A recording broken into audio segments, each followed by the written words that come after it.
Friends, आज आपको हम यहाँ पर अकाउंट ओनली की एंट्री कराने वाले हैं और उसमें जो गोल्डन रूल होते हैं उनको भी समझाने वाले हैं और आप लोग कैसे उसके लेज़र बनाओगे, कैसे आप लोग एंट्री करोगे, ये सारी चीज़ इसमें आज हम वीडियो में बताने वाले हैं।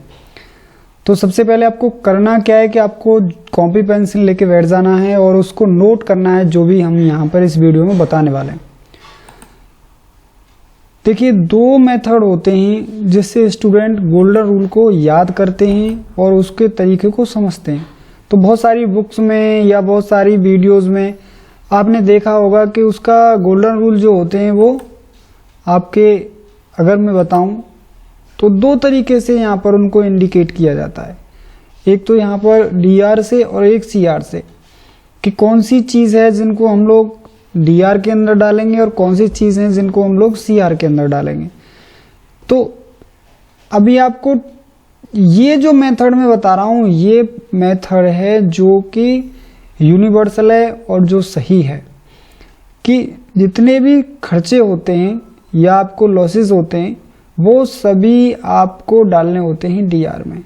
इनका जो क्रम है ना, वो आप लोग इसी तरीके से क्रम रखेंगे तो एंट्री सही होगी। अगर ये क्रम बिगड़ा तो एंट्री खराब हो जाएगी। आप लोग इस चीज का विशेष रूप से ध्यान रखें। व्हाट कम्स इन, जो भी आता है, जो भी वस्तु आती है तो वो DR के अंदर जाती है। पाने वाला रिसीवर होता है और जो भी है यहां पर क्रेडिट रिकॉर्ड्स CR, ये फुल फॉर्म होती है CR की, क्रेडिट रिकॉर्ड्स। यहाँ पर डेबिट रिकॉर्ड्स, इसलिए DR बोलते हैं और इसको CR बोलते हैं। जैसा कि आपने बताया कि क्रेडिट में तो क्रेडिट में CR ठीक है, लेकिन डेबिट में तो R का कोई मतलब ही नहीं हुआ ना, तो इसलिए इसकी फुल फॉर्म जो होती है वो debit records and credit records होता है। तो जो भी आय हैं, जो लाभ हैं, वो सब वो CR के अंदर डाले जाते हैं। यदि वस्तु जाती है तो वो CR में डाली जाती है और जो गिवर होता है, देने वाला होता है, वो CR होता है। अब बहुत से लोग इस रूल को फॉलो करते हैं लेकिन फिर भी गलती कर देते हैं। उसका रीजन क्या है मैं इस स्लाइड में आपको समझाऊंगा। तो आपको कभी भी यहाँ पर ये इस तरीके से रूल को याद नहीं करना है, कभी लर्न नहीं करना है। जो पीछे वाला जो मेथड मैंने आपको बताया उसके हिसाब से रूल को कभी भी आपको याद नहीं करना है।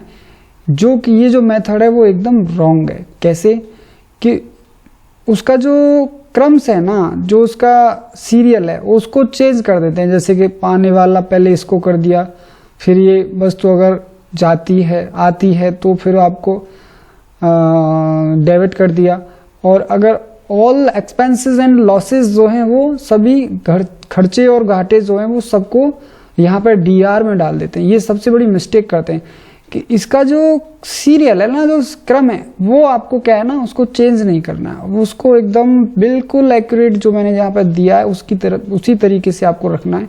इस तरीके से इस नेम को याद नहीं करना है। अगर इस तरीके से आप लोग वो नेम याद रखोगे तो फिर क्या होगा ना, वो एंट्री हमारी खराब हो जाएगी। कैसे होगी मैं आपको इसको अगली स्लाइड में बताने वाला हूँ। देखिए, आप लोग सीखेंगे, बड़ा ध्यान से सीखेंगे। जो भी चीज़ मैं यहाँ पे बता रहा हूँ उसको आप लोग नोट भी कर लेंगे। नोट करना बहुत ही ज़रूरी है आपके लिए, समझ रहे हैं सभी लोग। ये इसको एक कॉपी पेंसिल में आप लोग ज़रूर लिख लें। मैंने ऊपर यहाँ इसको लगा के रखा है इसलिए क्योंकि जो भी आपके लिए सवाल बोल रहा हूँ उसको आप सॉल्व कर सको, तो यहाँ से सावधानी मिले, आपको ज़्यादा भागना नहीं पड़े, दूसरी जगह दिमाग नहीं चलाना पड़े, इसलिए मैं यहाँ से इसको रोक के रखा हूँ। तो देखिए, यहाँ राजेश 2 लाख से व्यापार प्रारंभ करता है। तो हमेशा ये याद रखना कि जो राजेश है वो व्यक्ति है, वो 2 लाख से व्यापार कर रहा है प्रारंभ। तो बहुत सारे लोग क्या करते हैं कि कैश में जाके उसको जो बैलेंस है उसको बढ़ा देते हैं।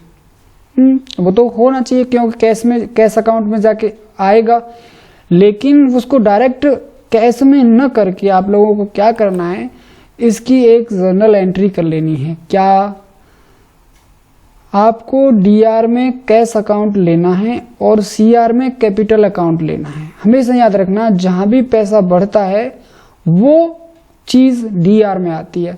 जहां पैसा घटता है वहां पर वो कैपिटल अकाउंट में, मतलब जो भी है कैपिटल अकाउंट हो जो भी हो, वो सीआर में जाता है जहां पैसा घटता है। जहां पैसा बढ़ता है वो डीआर में जाता है। ये भी एक फैक्टेबल रूल है जो मैं आपको बता रहा हूं। जहां भी पैसा बढ़ेगा जिस जगह पे, उसको हमेशा आप लोग सीआर में डालोगे। तो यहाँ पर कैश में पैसा बढ़ रहा है, कैश अकाउंट में पैसा बढ़ रहा है, क्योंकि हम लोग कैपिटल अकाउंट से पैसा कैश में ट्रांसफर कर रहे हैं 2 लाख रुपए। तो इस एंट्री को आपको इस तरीके से कर देना है। फिर दूसरी एंट्री हमारी कि दिनेश ने 20,000 का माल खरीदा, नगद माल खरीदा। तो आप लोग अब देख सकते हैं कि नगद माल खरीदा, तो इस रूल को आपको मिलाना है, सभी को ये रूल मिलाने हैं कि यहां पर देखना है डीआर में पहले कि ऑल एक्सपेंसेस एंड लॉसेस, क्या कोई खर्चा या घाटा हुआ है? तो कोई खर्चा घाटा हुआ नहीं है। वस्तु अगर आती है तो कुछ वस्तु आई है, हाँ माल खरीदा है तो आई है, तो जो परचेज अकाउंट है वो आपको डीआर में डालना होगा। अब उसको हम छोड़ देते हैं, जो हमें यहाँ पर जिसका रूल फिट हो जाता है, फिर नीचे वाली लाइन को हम छोड़ देते हैं। इसके बाद में आ रहा है कि सीआर कैसे निकालते हैं। तो सीआर के लिए देखो, सभी आय व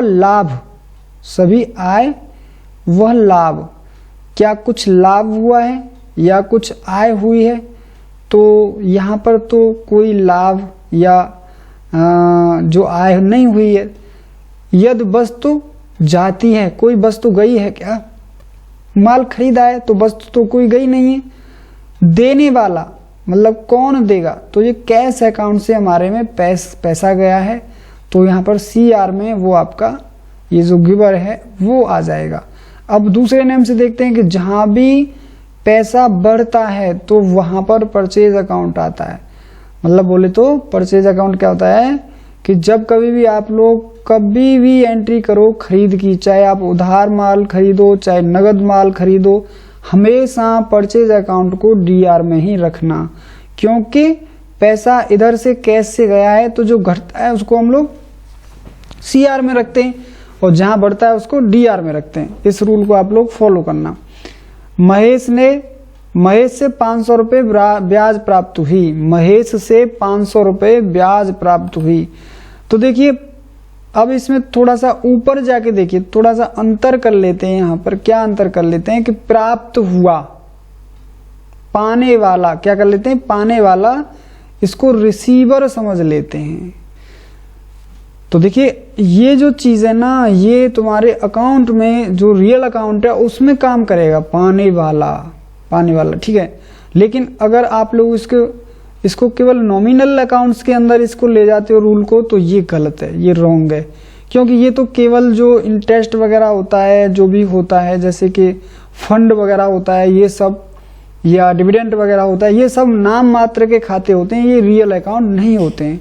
तो इसमें रूल जो होता है वो उल्टा हो जाता है। कैसे कि इसमें कहा है कि 500 रुपए ब्याज के प्राप्त हुए, तो ब्याज के जो पैसा प्राप्त हुआ है, तो पैसा कहाँ बढ़ा, प्राप्त कहाँ हुआ, कैश अकाउंट में हो ना, तो इसको डीआर में डाल दिया। ये जो डीआर और सीआर का नेम जो है वो हर जगह चलता है कि जहां भी पैसा बढ़ेगा उसको डीआर में डालेंगे, जहां पैसा घटेगा वहां पर उसको सीआर में डालेंगे। तो इंटरेस्ट अकाउंट को हम लोग सीआर में डालेंगे और डीआर में कैश को डालेंगे, क्योंकि कैश हमारा बढ़ा है, तो हमसे 500 रुपये प्राप्त हुए हैं ब्याज के, तो ब्याज जो इंटरेस्ट अकाउंट है उसको हम लोग कहाँ डाल देंगे, सीआर में, और उसको डाल देंगे डीआर में। ओके, चलिए कुछ और एग्जाम्पल देखते हैं जिससे और क्लियर होगा आपके पास। महेश को 20,000 रुपये प्राप्त हुए, महेश को 20,000 रुपये उधार दिए। ये एक एंट्री है, महेश को 20,000 रुपये उधार दिए। तो थोड़ा सा यहाँ पर करिए कि सभी खर्चा हुआ, कुछ लॉस हुआ, उधार दिए हैं तो यहाँ पर तो कुछ भी ऐसा नुकसान तो हुआ नहीं। अभी वस्तु अगर आती है तो वस्तु कुछ क्या आई है, वस्तु तो मतलब यहाँ पर कोई आई नहीं है, उधार पैसे दिए हैं, पाने वाला रिसीवर, रिसीवर कौन है? महेश। महेश को 20,000 उधार दिए तो यहाँ पर डीआर हुआ। जहां पैसा बढ़ता है तो वो डीआर में गया, और जहां पैसा घटा, कैश से पैसा घटा, तो वो सीआर में गया। ये रूल फॉलो करना, सब जगह ये रूल चलता है। दूसरा क्वेश्चन आता है कि 6,000 रुपए दुकान का किराया दिया, तो किराया कहाँ से दिया? कैश में से, तो कैश आया सीआर में। और जो रेंट अकाउंट में से बढ़ा, वो जो रेंट अकाउंट का अकाउंट खाता था वो बढ़ गया, तो उसको इधर से हमने देखा, उसको डीआर में डाला। अब उधर देख लेते थोड़ा सा इधर जाके कि डीआर में क्या हुआ। तो ये हमारे जो है ना एक्सपेंसेस है, ऑल एक्सपेंसेस एंड लॉसेस, सभी खर्चे और घाटे डीआर में जाते हैं। तो ये खर्चा हुआ है तो इसलिए रेंट में चला गया। अब सीआर में क्या हुआ है कि जो भी इनकम तो हुई नहीं है, बस चीज जाती है, नहीं हुआ तो गिवर कौन है? देने वाला। कौन है देने वाला? कैश अकाउंट है देने वाला। राम से 500 रुपए का उधार माल खरीदा। राम से 500 रुपए का उधार माल खरीदा। तो अभी माल खरीदा तो मैंने क्या कहा था? माल चाहे उधार खरीदो चाहे नगद खरीदो, हमेशा परचेज अकाउंट को डीआर में डालते हैं, क्योंकि कैश राम से पैसा गया है तो कम हुआ है राम से पैसा, और यहाँ पर परचेज अकाउंट में बढ़ा है, तो इसलिए परचेज अकाउंट में पैसा आ गया। हमेशा ये रूल याद रखना। तो ये वीडियो कैसी लगी जरूर बताएं। मिलता हूँ आपसे फिर अगली वीडियो में, तब तक के लिए जय हिंद, जय भारत, नमस्कार, वंदे मातरम।